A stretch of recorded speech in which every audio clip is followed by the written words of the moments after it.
اذان کے وقت بیت الخلا جانا کیسا ہے؟ کیا اذان کے وقت بیت الخلا جا سکتے ہیں؟ مکرم اویس مہاراشٹر انڈیا سے۔ آپ خود سوچ لیں اگر آپ نہیں جائیں گے تو کیا ہوگا؟ ظاہر ہے کہ بیت الخلا جب تقاضا ہوتا ہے تو اسی وقت جاتا ہے، چاہے اذان ہو رہی ہو یا نہیں ہو رہی ہو۔ معذرت کے ساتھ آپ کو چاہیے کہ اذان ہو یا نہیں ہو، جب بیت الخلا کا تقاضا ہو تو فوراً پہلی فرصت میں چلے جائیں گے، ورنہ حالات کے ذمہ دار پھر آپ خود ہی ہوں گے۔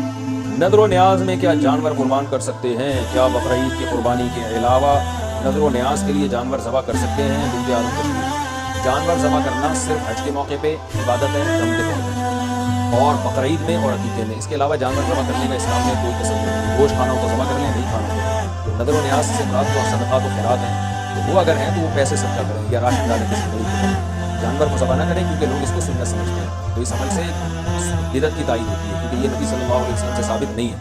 تو اصل صدقے کا مقصد ہے لوگوں کے ساتھ تعاون، تو ویسے صدقہ کو خیرات کریں۔ اس پہ میں تفصیلی کلپ ریکارڈ کروا چکا ہوں صدقے کی بکرے کے نام سے، یوٹیوب پہ وہ دلائل آپ سن لیے گا۔